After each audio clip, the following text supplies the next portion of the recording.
Introdução à Divina Vontade, lição 20. Obstáculos ao verdadeiro amor. Já percorremos os aspectos gerais deste viver na Divina Vontade. Sabemos o que, em linhas gerais, ela deseja fazer de nós, mas ainda estamos muito longe de conseguir tornar realidade tudo aquilo que Jesus nos comunicou. Há muitas coisas que podem se interpor no caminho para chegarmos a viver nesta divina vontade que agora, por conhecê-la, desejamos. Convém tê-las presentes para estarmos atentos e não permitir que frustrem nossa finalidade, o que significaria perder o dom maravilhoso que o nosso Criador nos tem preparado. Como incentivo, devemos ter presentes as seguintes palavras de Jesus: nas almas interiores não pode existir a perturbação. Filha minha, nas almas interiores não pode existir a perturbação. E se ela entra, é porque a alma sai de si mesma. E fazendo isso, faz de si mesma o seu próprio carrasco. Porque ao sair de si, apega-se a tantas coisas que vê e que não são Deus. E às vezes, nem sequer coisas que se referem ao verdadeiro bem da alma. Assim, ao voltar para si mesma, trazendo coisas que lhe são estranhas, tortura-se a si mesma e com isso acaba adoecendo a si mesma e a graça. Por isso, permanece sempre em ti mesma e estarás sempre em calma. Façamos nossas as palavras que Luís expressa após este ensinamento breve, mas riquíssimo. Quem pode dizer como eu compreendia com clareza e como encontrava a verdade nestas palavras de Jesus?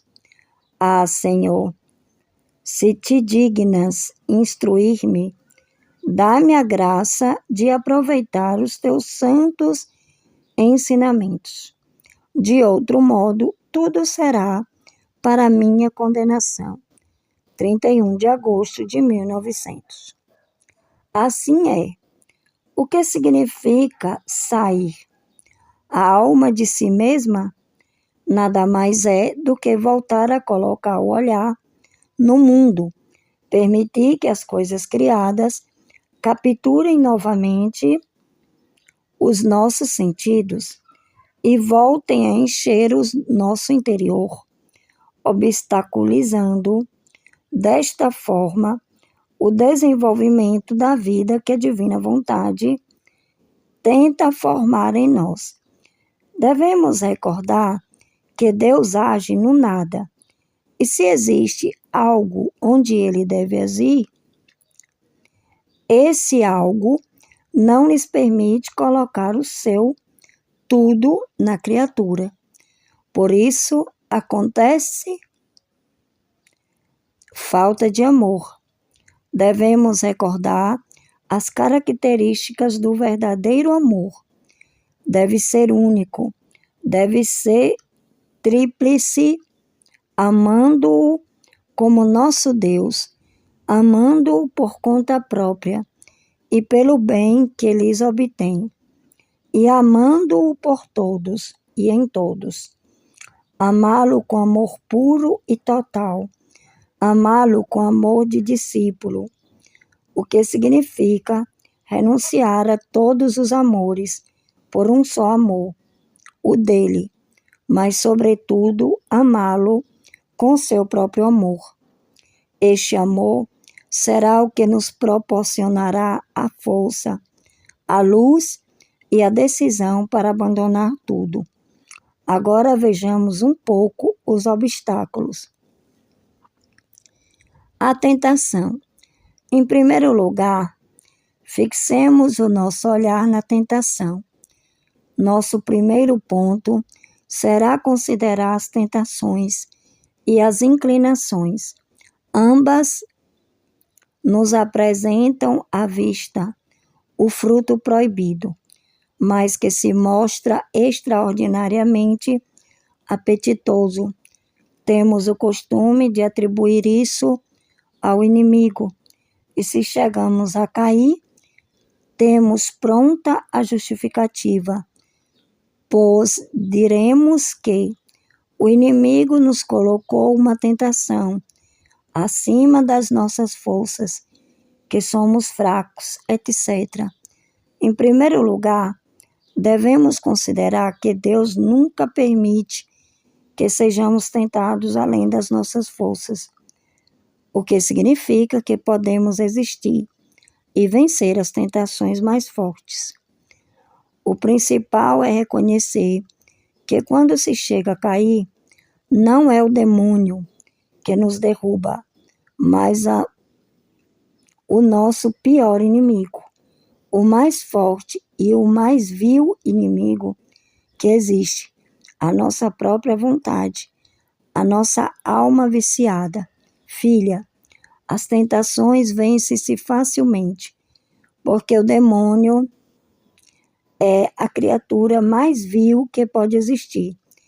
E basta um ato contrário, um desprezo, uma oração para fazê-lo fugir, porque estes atos o tornam ainda mais vil do que ele já é.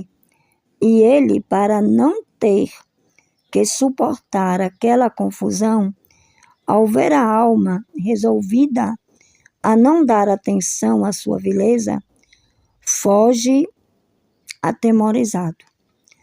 Agora, se a alma não consegue libertar-se facilmente, isto significa que não se trata apenas de tentação, mas de paixão radicada na alma, que, unida à tentação, a tiraniza. Por isso, não consegue libertar-se.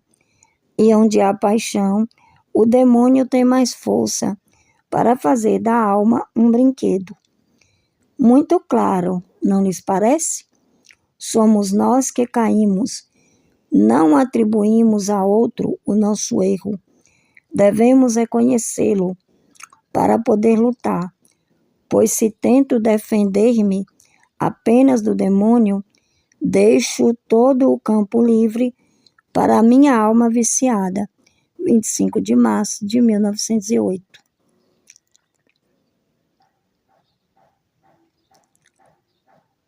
Contemporizar. Um grande mal é contemporizar. Um sacerdote pede a Luísa que rogue a Jesus por alguma necessidade sua. Neste momento, recordei-me das necessidades que me havia dito e rogava ao Nosso Senhor que o atendesse. Então, parecia-me vê-lo com uma veste de cor prateada, e da cabeça descia um véu negro, que lhes cobria parte dos olhos, e este véu parecia estender-se também a outra pessoa, que estava atrás dele. Eu não entendia nada disso, e o bendito Jesus me disse: a veste prateada que vês é a sua pureza no agir. O véu negro é porque mistura o humano, e este humano que ele mistura é como um véu que, ao cobrir a luz da verdade que resplandece em sua mente, faz com que ele haja, algumas vezes com temor, ou para agradar a outros, e não segundo a verdade que a minha graça lhes faz resplandecer na mente. E eu disse: Senhor, escuta-o e concede-lhe o que me disse, pois é algo que diz respeito à tua glória. E ele respondeu: o contemporizar para uma alma indecisa dá tempo e lugar aos inimigos, para lhes fazerem guerra, enquanto que, não dando tempo e mostrando-se resoluta e inabalável, fecha-se as portas aos inimigos e obtém-se o bem de nem sequer se expor à disputa. Assim, se quiser chegar rapidamente ao fim, estes são os meios, e eu estarei com ele, e sairá vitorioso.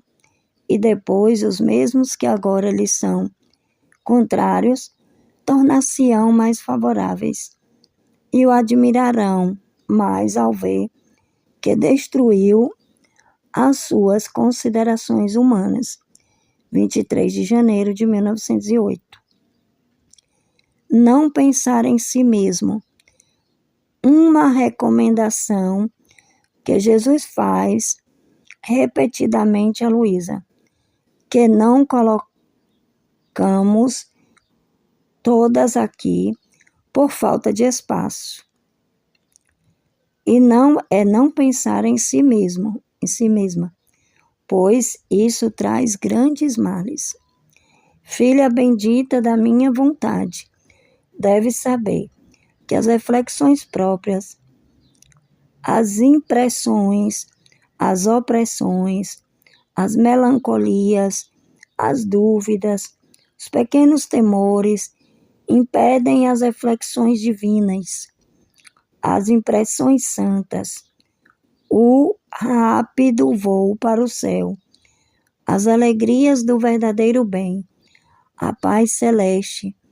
Elas são como tantas pedras lançadas dentro de um lago, enquanto a pessoa se contempla, refletindo naquelas águas límpidas, como em um espelho, e vê toda a sua pessoa, bela e ordenada, como é agora. O que acontece? Enquanto ela olha nessas águas sereníssimas, alguém lança uma pequena pedra naquele lago. A água se agita, turva-se e forma tantas ondas que toda a água fica perturbada. E da pobre pessoa que se olhava, o que acontece? O que aconteceu? Conforme se formavam as ondas na água, iam se perdendo partes, quem um pé, quem um braço, quem uma mão, quem a cabeça, de modo que ela se via toda despedaçada pelas ondulações daquelas águas. Quem foi que fez perder a limpidez daquelas águas de modo que já não se vê inteira a sua imagem, mas de forma lamentável? Uma pequena pedra. Assim é a alma criada por Deus. Mais do que fonte limpíssima, na qual Deus devia espelhar-se, e ela em Deus. Agora as reflexões, as opressões, as dúvidas, os temores, etc., são como tantas pedras lançadas no fundo da sua alma. E Deus, ao olhar-se nela, não se vê todo inteiro, mas como dividido em muitas partes. Assim ficam divididas a força, a alegria divina, a santidade, a unidade da paz. Isso impede a alma de conhecer quem é Deus, quanto Ele a ama e o que quer dela. E ao querer olhar sem Deus, Estas pedras lhe impedem o caminho, fazendo-a tropeçar e impedindo-lhe o voo para olhar aquele que a criou, embora pareçam coisas de nada. No entanto, é nisso que se forma o conhecimento de Deus na criatura, a união, a santidade, o espalhar-se de Deus na criatura e dela em Deus. Se a alma não for perturbada por estas pedras, que se podem chamar bagatelas da alma e que, faltando a solidez e a substância do verdadeiro amor, sempre turvam, e Deus não pode espalhar-se nelas para formar a sua bela imagem. 12 de junho de 1937. Em outra ocasião, ele lhes diz que as reflexões pessoais encurvam a alma e tecem uma rede que chega a asfixiá-la. Perturbação. Encontrando-me em meu estado habitual, assim que o bendito Jesus veio, tendo eu dito a uma alma perturbada, pensa em não querer estar perturbada, não só pelo teu bem, mas muito mais por amor a nosso Senhor. Porque a alma perturbada não só está perturbada, mas faz perturbar-se também a Jesus Cristo. Depois pensei comigo mesma, que absurdo, eu disse, Jesus jamais pode perturbar-se. Então, ao voltar, ele me disse, filha minha, em vez de um absurdo, disseste uma verdade, porque em cada alma eu formo uma vida divina. E se a alma está perturbada, esta vida divina que eu vou formando fica também perturbada. E não só isso, mas jamais chega a cumprir-se perfeitamente. 28 de março de 1905. Desalento. Encontrando-me em um estado cheio de desalento, especialmente pela privação do meu sumo bem, esta manhã, apenas se deixando ver, ele me disse, o desalento é um humor infeccioso que infecta as mais belas flores e os frutos mais agradáveis e penetra até o fundo da raiz, de modo que este humor infeccioso, invadindo toda a árvore, a murcha, a torna esquálida, e se não se põe remédio, regando-a com o humor contrário, como aquele humor mais se introduziu até a raiz, seca a raiz, e faz a árvore cair por terra. Assim acontece com a alma, que se embebe deste humor infeccioso do desalento. Apesar disso, eu ainda me sentia desalentada, toda recolhida em mim mesma. Via-me tão má que não ousava lançar-me para o meu doce Jesus. Minha mente estava ocupada, pensando que para mim era inútil esperar, como antes, as suas contínuas visitas, as suas graças, aos seus carismas. Tudo para mim havia terminado. E ele, quase repreendendo-me, acrescentou, O que fazes? O que fazes?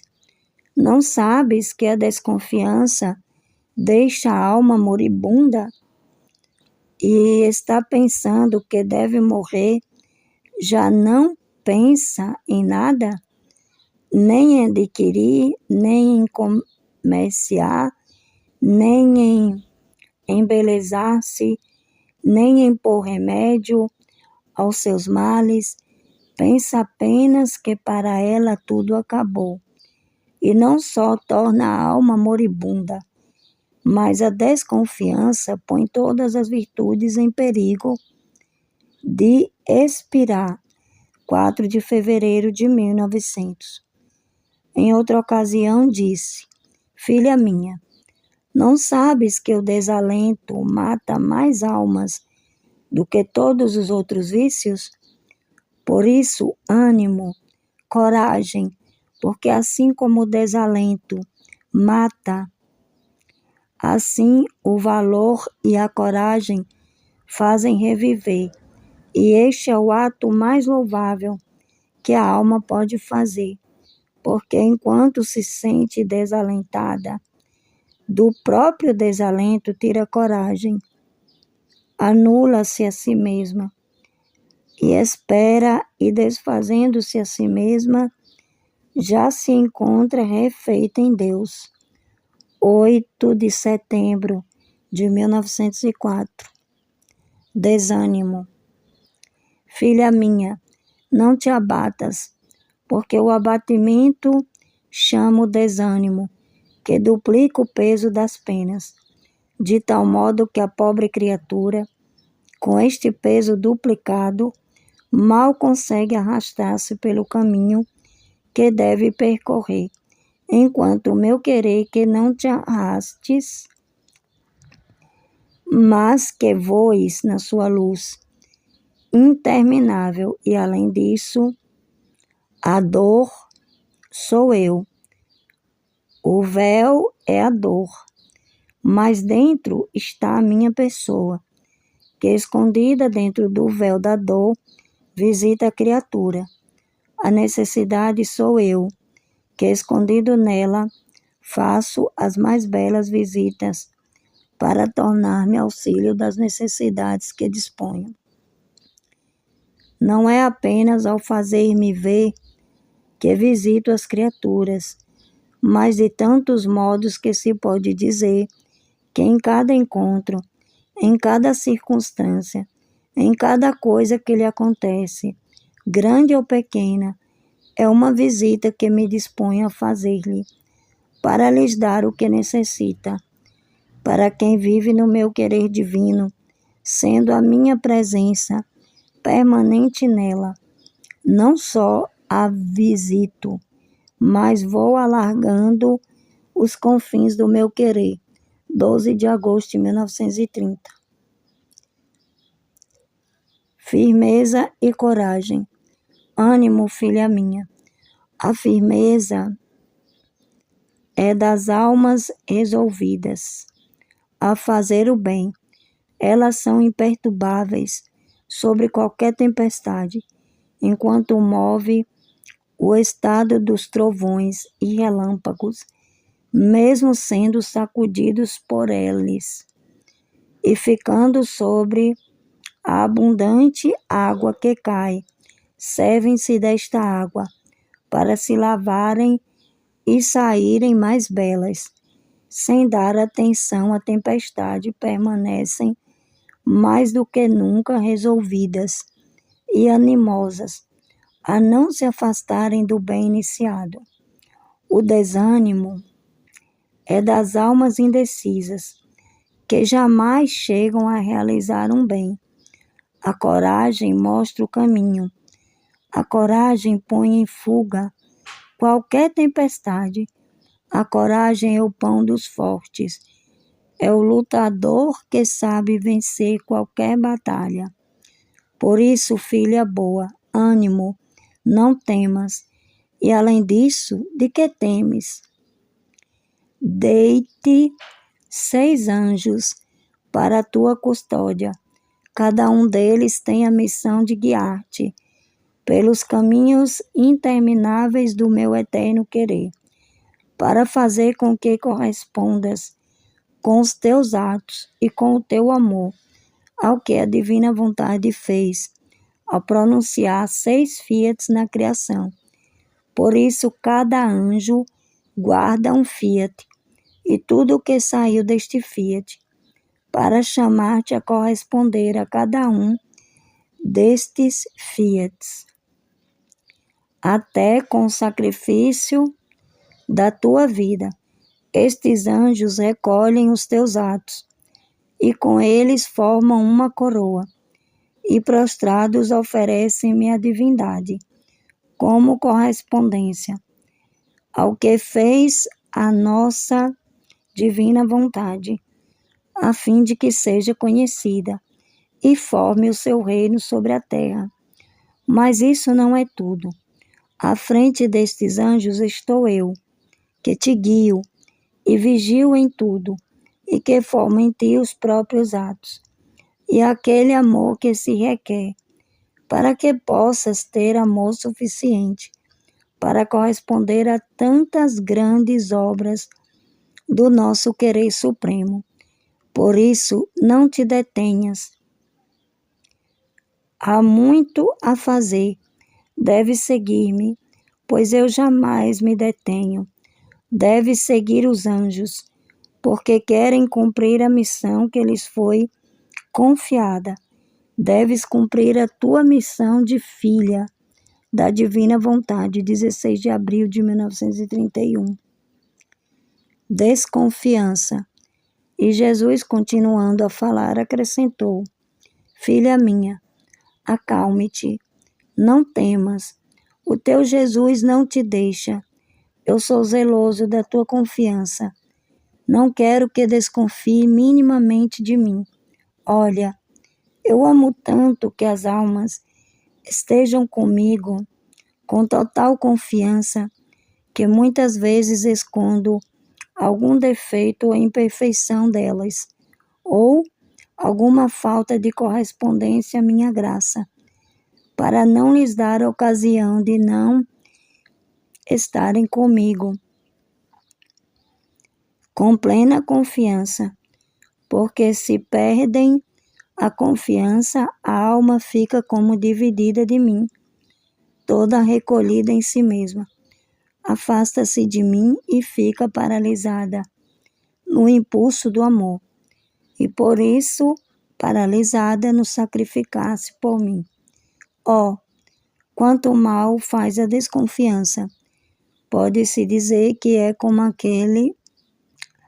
aquela geada primaveril que extingue a vida das plantas, e muitas vezes, se a geada é forte, chega a matá-las. Assim é a desconfiança. Mais do que uma geada, ela detém o desenvolvimento das virtudes e congela o amor mais ardente. Oh, quantas vezes, por falta de confiança, ficam detidos os meus desígnios e as mais altas santidades. Por isso, eu tolero qualquer defeito, exceto a desconfiança, porque jamais outro defeito pode causar tanto dano. E além disso, como poderia eu deixar-te? Se trabalhei tanto na tua alma, olhe um pouco quanto tive de trabalhar. Esses são os obstáculos e são os pontos chaves, dessa lição 20, que iremos continuar na próxima lição 21. Fiat, Fiat, Fiat.